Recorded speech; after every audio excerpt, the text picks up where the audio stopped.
Welcome back to Christian Living Journal, where we explore the mysteries of the soul, the spirit, and the deeper meanings of our past. Today's journey takes us far beyond familiar shores, to a time long before recorded history, to a place that may live only in myth, or perhaps in the deepest memories of our souls. This is the story of Atlantis, as revealed by two of the most intriguing spiritual voices of the 20th century, Edgar Cayce, the sleeping prophet, and Dolores Cannon, the hypnotherapist who dared to ask the subconscious of many of her clients the biggest questions of all. Long ago, tens of thousands of years before our modern civilization, a magnificent land rose in the middle of what we now call the Atlantic Ocean.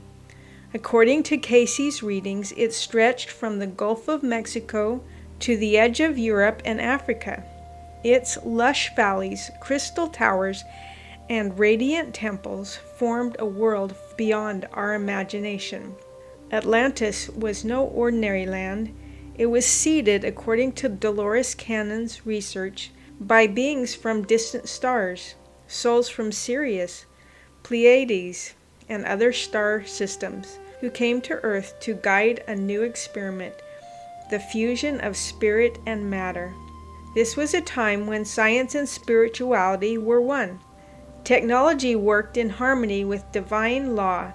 Massive crystals, living stones, harnessed the energy of the earth and stars, powering cities, healing bodies, and even bending time and space. And yet, not all was well.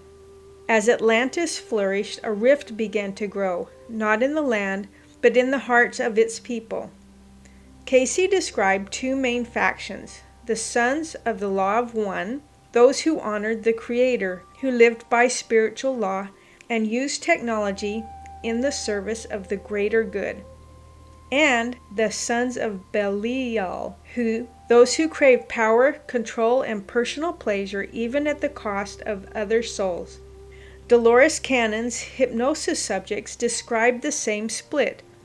The Atlanteans began manipulating genetics, blending animals with humans to create hybrids, beings without free will, used for labor and war. The sons of Belial grew arrogant, their hearts hardened by pride.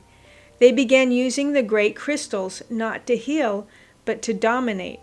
The destruction came not all at once, but in waves, first through great earthquakes and floods, then through warfare and overloading the energy grid.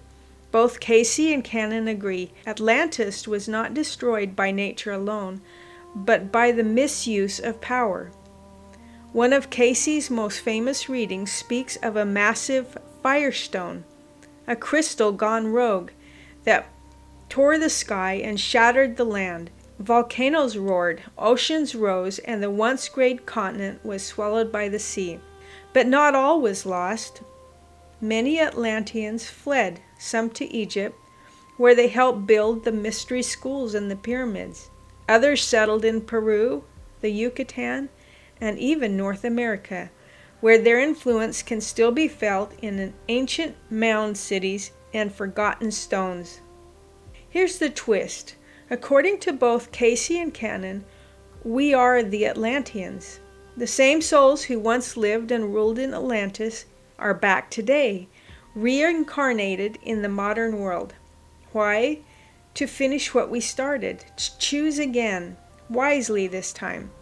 With AI, genetic engineering, and crystal technologies once again at our fingertips, we are standing at the edge of the same cliff. Dolores Cannon's sessions warned, Earth is reliving the Atlantean test.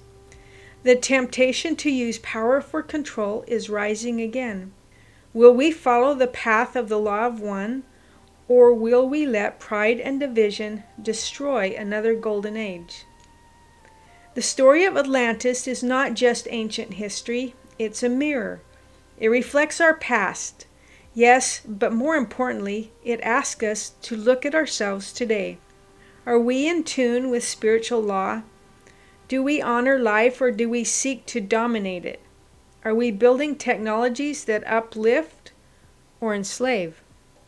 Atlantis teaches us that knowledge without wisdom is a dangerous thing, that power without love leads only to ruin.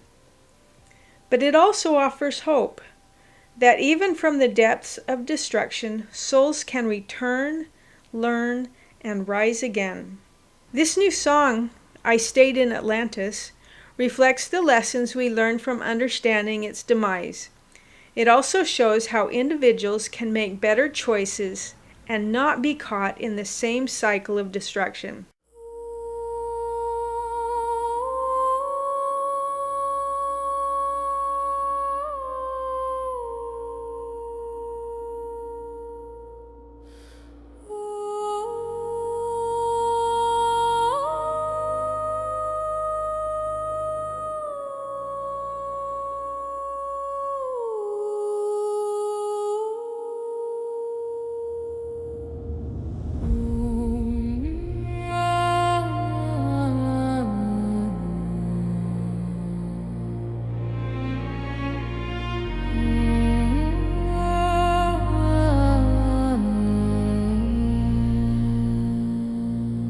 Gold in the sky,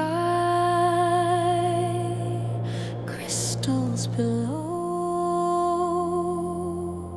power and light in the world that we know.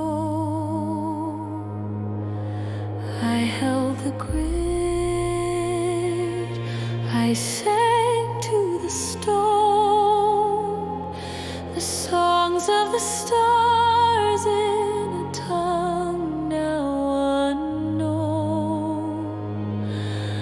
But we saw it, the trembling tide,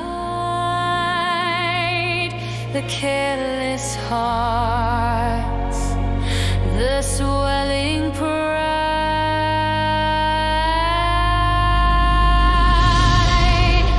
I stayed in Atlantis when the waters rose, when the towers fell and the fire froze.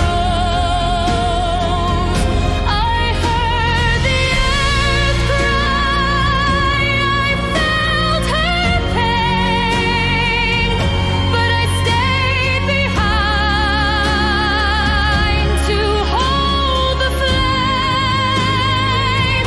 to guide the lost through falling light. I stayed in Atlantis that final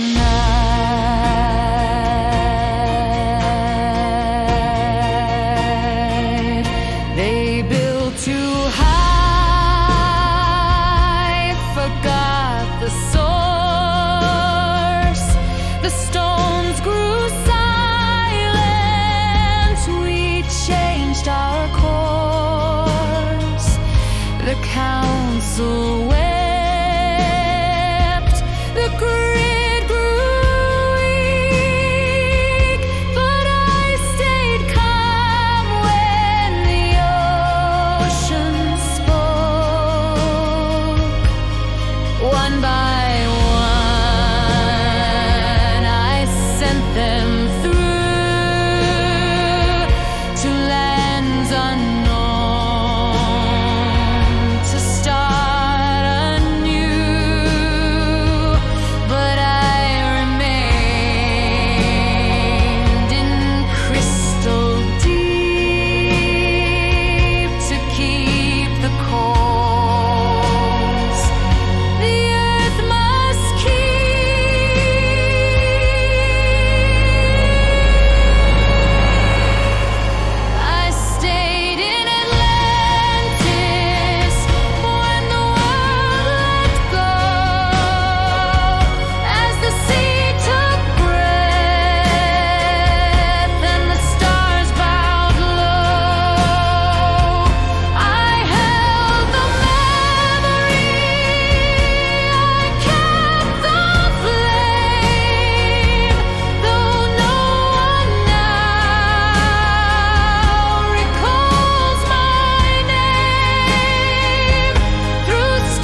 Thank you for joining me today through time and spirit. If the story of Atlantis spoke something to you, maybe it is because you have been here before. Until next time, remember, the choices we make today ripple through eternity. May we choose love, wisdom, and the law of one. Please visit us again for the next episode of Christian Living Journal.